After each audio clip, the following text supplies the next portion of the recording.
Ողջույն սիրելիներս, այսօր պատրաստում ենք ամենահամեղ խաչապուրիները շերտավոր խմորով։ Շատ արագ է պատրաստվում այս տարբերակով եւ իհարկե շատ համեղ է։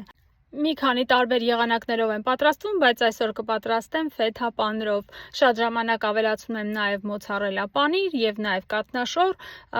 աղ, պղպեղ եւ կանաչիներ, բայց այսօր միայն կպատրաստեմ ֆեթա պանիրով։ Ահա տեսնում եք, պանիրը արդեն այսպիսի փշրանքների եմ վերածել, այստեղ ունեմ ձու,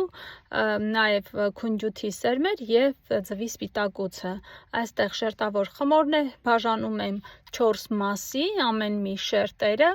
այնուհետև այսպես սպիտակուցն ենք քսում եւ սպիտակուցը քսելուց հետո պանիրն ենք ավելացնում։ Պանիրը կարող եք շատ ավելացնել կամ ձեր նախընտրած չափով։ Ես սիրում եմ, որ միջին չափի է լինում, ոչ շատ լինի,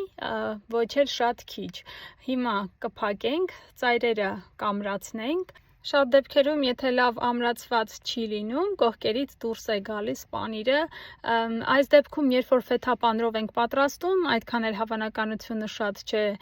դուրս գալու, բայց երբ որ պատրաստում ենք մոցարելա պանիրով, մոցարելա պանիրը շատ արագ հալվում է եւ կողքերից դուրս է գալիս։ Նախքան տապակի մեջ տեղափոխելը ձեռքով ենք ամրացնում, իսկ այնուհետև ցույց կտամ, թե ինչպես եմ ամրացնելու։ Տապակի վրա յուղաթուղթ ենք փռում, տեղափոխում ենք յուղաթղթի վրա եւ ահա այսպես պատառաքաղի օգնությամբ ավելի գեղեցիկ տեսք ենք տալիս եւ ամրացնում խմորը։ Բոլորի ծայրերը միացնելուց հետո ձվի դեղնուցի վրա ավելացնում ենք կաթ, խառնում ենք եւ համասեռ զանգված պետք է ստանանք, այնուհետև քսում ենք խմորի վրա։ Պետք է զգուշությամբ քսենք, որպեսզի չծորա։ Ծորալու դեպքում, քանի որ ձուն բավականին շուտ է եփվում,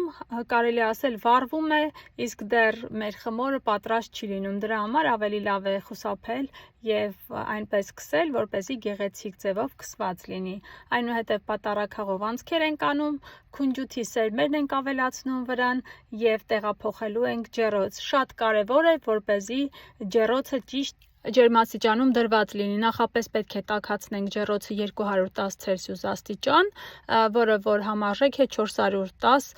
Ֆahrenheit-ի։ Այնուհետև թխում ենք 12-ից 15 րոպե եւ մեր համեղ խաչապուրիները պատրաստ են լինում։ Սիրելիներս, պատրաստեք եւ դուք էլ վայելեք։ Անչափ համեղ եւ շատ արագ պատրաստվող, ամեն մեկս էլ պատրաստում ենք, բայց այսօր ցանկացա կիսվել իմ տարբերակով։ Եթե հավանեցիք տեսանյութը, խնդրում եմ մի մոռացեք սեղմել լայք եւ բաժանորդագրվել ալիքին։ Ցտեսություն, կհանդիպենք շուտով։